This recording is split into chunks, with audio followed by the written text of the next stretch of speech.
गुप्त तक हमने भली भांति इसकी जानकारी ली। समुद्रगुप्त गुप्त वंश का एक ऐसा शासक था जिसे धरणीबंध के नाम से जाना जाता है। इसके बाद इसका पुत्र रामगुप्त गद्दी पर बैठता है। समुद्रगुप्त के बाद रामगुप्त गद्दी पर बैठता है और इसकी पत्नी का नाम देवी था। इसकी पत्नी का नाम देवी था, लेकिन इसकी पत्नी बड़ी चालाक,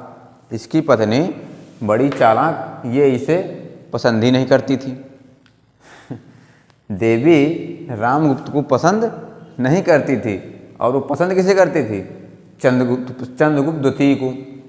देवी रामगुप्त की पत्नी थी, देवी चंद्रगुप्त को पसंद करती थी, लेकिन रामगुप्त को पसंद नहीं करती थी। देवी इतनी सुंदर थी कि इसके शासनकाल में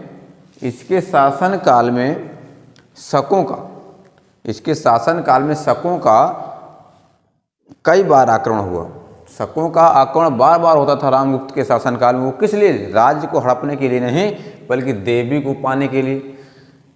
तो रामगुप्त ने सोचा कि क्यों ना हम, जब ये शकों का बार बार आक्रमण देवी के उसमें हो रहा है, तो देवी को ही हम दे देते हैं, शकों को दे देते हैं, झंझट ही खत्म। तो जब रामगुप्त के छोटे भाई चंद्रगुप्त द्वितीय को पता चला कि मेरा भाई भाभी को शकों को देने के लिए तैयार है, तो इसने क्या किया?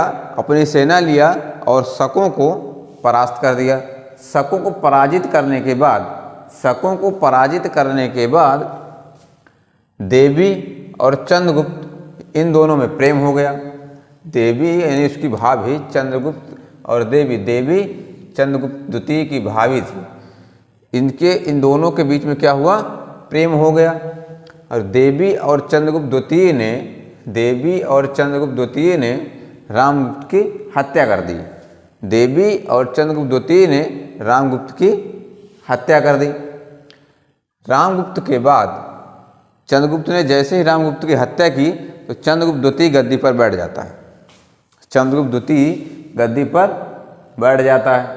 गद्दी पर बैठने के बाद इसने क्या किया?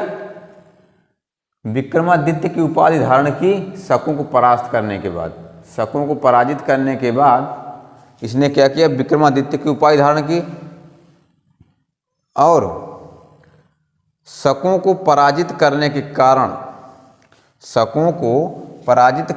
कारण इसे सकारी भी कहा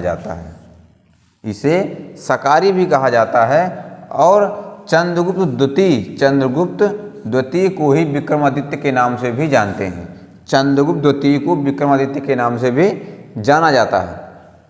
चंद्रगुप्त द्वितीय न्याय के लिए एक प्रसिद्ध शासक था।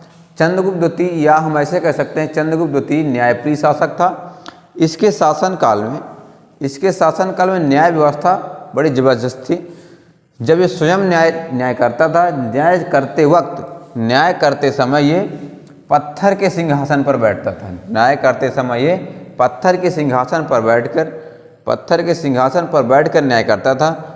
इसी के समय में चीनी यात्री फाहियान, चंद्रगुप्त द्वितीय के शासनकाल में चीनी यात्री फाहियान इसी के यहाँ आता है। फाहियान ने एक पुस्तक लिखी जिसका नाम है फो क्यों की। फाहियान की पुस्तक का नाम फो क्यों की। इसके बाद इसके दरबार में नवरत्न थे। चंद्रगुप्त द्वितीय के दरबार में नवरत्न थे, जिनमें से एक का नाम था कालिदास, जो संस्कृत के महान विद्वान थे। कालिदास महान विद्वान थे। इन्होंने रचना लिखी। एक का नाम था अग्निमित्र और पार्वती परिणय और कालिदास इसी के दरबार के नवरत्न थे। किसके? चंद्रगुप्त द्वितीय के।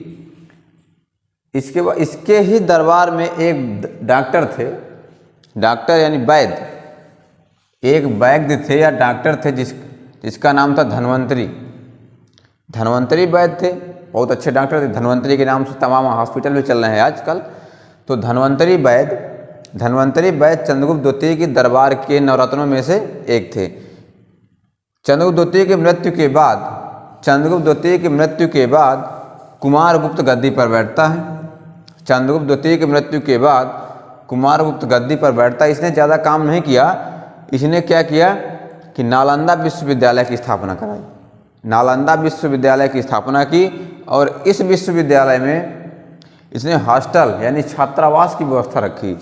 हॉस्टल की व्यवस्था किसने करवाया? कुमारगुप्त ने। कुमारगुप्त चंद्रगुप्त द्वितीय का लड़का था, चंद्रगुप्त द्वितीय का पुत्र था। चंद्रगुप्त द्वितीय के बाद कुमारगुप्त जब गद्दी पर बैठता तो इसने ज़्यादा अच्छा काम नहीं किया, लेकिन नालंदा विश्वविद्यालय की स्थापना कराई। नालंदा विश्वविद्यालय एक ऐसा विश्वविद्यालय था जिसमें हॉस्टल यानी छात्रावास की व्यवस्था थी। क्वेश्चन पूछेगा पहला कौन सा ऐसा विश्वविद्यालय था जिसमें छात्रावास या छात्रों के रहने की या हॉस्टल सुविधा उपलब्ध थी? तो कौन सा? नालंदा विश्वविद्यालय। गुप्त वंश में शिक्षा का प्रमुख केंद्र नालंदा विश्वविद्यालय था। नालंदा विश्वविद्यालय